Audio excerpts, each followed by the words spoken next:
Beetroot কিন্তু আমাদের শরীরের জন্য খুবই উপকারী একটি খাবার। এটি কিন্তু আমাদের শরীরে রক্ত বাড়াতে খুবই সাহায্য করে।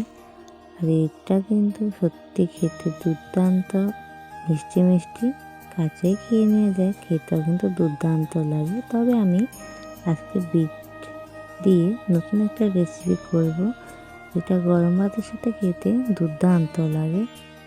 আর বিটের আমরা অনেকেই অনেকভাবে খাই, যেমন পোস্ত, সাদা তিল, অনেকভাবে কিন্তু বিটরুট খাওয়া যায়। বা বিটরুটে কিন্তু খুবই দুর্দান্ত পরোটা, মিষ্টি অনেক কিছু তৈরি করা যায়। বাট আমি আজকে বানাবো বিটরুট ভাজা, একদম সহজ, মশলা ছাড়া, একদম খুবই সিম্পল, যেটা কিন্তু ছোট থেকে বড় সবাই পছন্দ করবে। আর খুবই উপকারী একটি খাবার। এটাতে কিন্তু কোনো মশলা অ্যাড করবো না, একদম নর্মালি বিটরুট ভাজা করবো আজকে আমি। আর এই বিটরুট ভাজার জন্য আমি এখানে প্যানে দিয়ে দিয়েছি তেল। তেলটা একটু গরম হয়ে যাতে এখানে দিয়ে দিয়েছি আমি একটা পেঁয়াজ কুচি, সাথে দিয়ে দিয়েছি 5 থেকে 6টা রসুন কুচি করে দিয়েছি। একটা বড় রসুন নিয়েছি, তো ওটার থেকে আমি 5 থেকে 6টা রসুন নিয়েছি।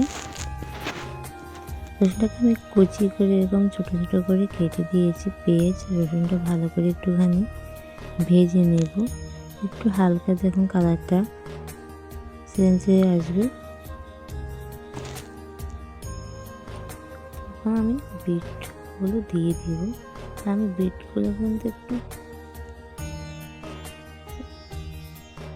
বিটগুলো আমি অনেকগুলো নিয়েছি। আর বিটগুলোকে চেষ্টা করবে একদম মিহি করে কেটে নিতে বা গ্রেট করে নিতে। আমি গ্রেট করে নিয়েছি, তাহলে খুব তাড়াতাড়ি কিন্তু মিশে যায়। এরপরে দেখো কালারটা কিন্তু অনেকটাই কিন্তু কালারটা কিন্তু অন্যরকম হয়ে এসেছে, দেখতে পাচ্ছ। আর এখন হচ্ছে আমি এখানে দিয়ে দিব বিট। আর আমি এখানে নিয়ে নিয়েছিলাম 500 গ্রাম বিট।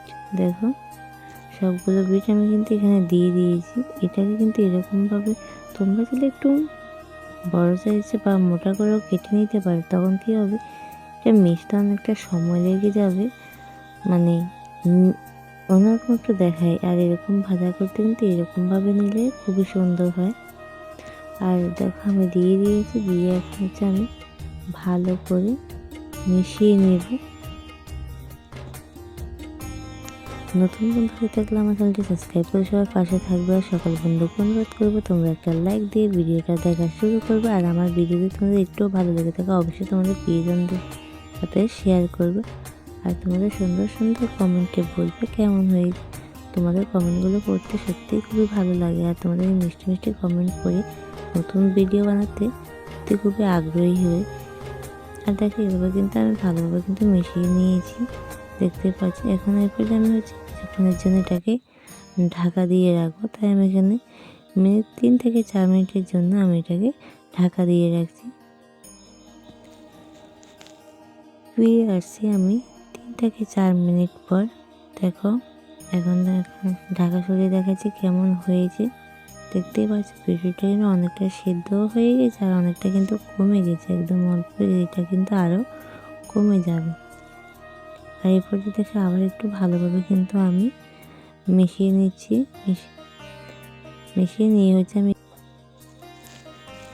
ভালোভাবে কিন্তু মিশিয়ে নিয়েছি, দেখতে পাচ্ছি একদম অল্প কিন্তু হয়ে গেছে। ভিডিওটা অনেকটা দেখা যায়, কিন্তু এগুলো একদম মানে কমে যাবে একদম। ভালোভাবে যখন সিদ্ধ হয়ে যায় তখন অনেকটাই কিন্তু এটা কমে যাবে। এই পর্যায়ে হচ্ছে আমি এখন এখানে দিয়ে দিব হচ্ছে লবণ দিয়ে দিয়েছি আমি 1 চা চামচ। দিয়ে দিব অল্প পরিমাণে একটু হলুদ গুঁড়ো, একদম অল্প, আধা চা চামচের চাইতেও কম হলুদ গুঁড়ো দিয়ে ভালোভাবে আমি এখন একটু মিশিয়ে নেব। ভালোভাবে যেন হলুদ এবং লবণটা ভালোভাবে যেন মিশে যায়, তার জন্য ভালোভাবে আমি মিশিয়ে নিচ্ছি। আমি মিশিয়ে নিয়েছি। এখানে আমি এখন আবার দিয়ে দিব হচ্ছে শুকনো লঙ্কার গুঁড়ো, লঙ্কা গুঁড়ো আর দেবো কাঁচা লঙ্কা, দুটোই আমি দেবো। এখন আমি এখানে দিয়ে দিচ্ছি আধা চা চামচ লঙ্কা গুঁড়ো। তোমরা চাইলে এখানে ঝালটা একটু কমে দাও, আমি ঝালটা একটু বেশি দিয়েছি কারণ এটা যেহেতু খেতে মিষ্টি, আর মিষ্টিটা আমার একটু কমই পছন্দ, যার জন্য আমি একটু ঝাল ঝাল করে বানিয়েছিলাম। তো আমি এখানে আধা চা চামচ দিয়েছি লঙ্কা গুঁড়ো, আর এখানে দিয়ে দিয়েছি 4-5টা কাঁচা লঙ্কা দিয়ে ভালোভাবে কিন্তু এটাকে মিশিয়ে নিচ্ছি। আমার রান্না কিন্তু প্রায় হয়ে গেছে, আর খুব ভালোভাবে কিন্তু এটা হয়ে গেছে। আর কিছুক্ষণ 3-4 মিনিট ভালোভাবে এটাকে কিন্তু আমি এরকমভাবে কিন্তু ভেজে নেব, তাহলে কিন্তু তৈরি হয়ে যাবে। আমার বিটরুট ভাজা খুব সহজ মশলা ছাড়া, যাতে আমি একদম সিম্পল ঘরোয়া রান্নার মতোই করেছি, আলাদা কোনো মশলাই দিইনি। এটি কিন্তু আমাদের স্বাস্থ্যের জন্য খুবই উপকারী, একদম তেল মশলা সব কিছুই কম। এটা খেতেও কিন্তু দুর্দান্ত হয়েছিল, আর এটা আমাদের শরীরের জন্য খুবই উপকারী। এমনিতে নর্মাল তেল বেশি খাওয়া বা মশলা জাতীয় খাবার খাওয়া কিন্তু এমনিতে ক্ষতিকর, যত কম খাওয়া যায় শরীরের জন্য কিন্তু ততটাই ভালো। আর দেখো কথা বলতে বলতে আমার একদম রান্নাটা পুরোপুরি কমপ্লিট হয়ে গেছে, দেখতে পাচ্ছ কেমন হয়েছে। সকল বন্ধুকে অনেক অনেক ভালোবাসা, সবাই ভালো থাকবে, সুস্থ থাকবে এবং সাবধানে থাকবে। দেখা হবে আবার নতুন কোনো ভিডিও, নতুন কোনো রেসিপিতে।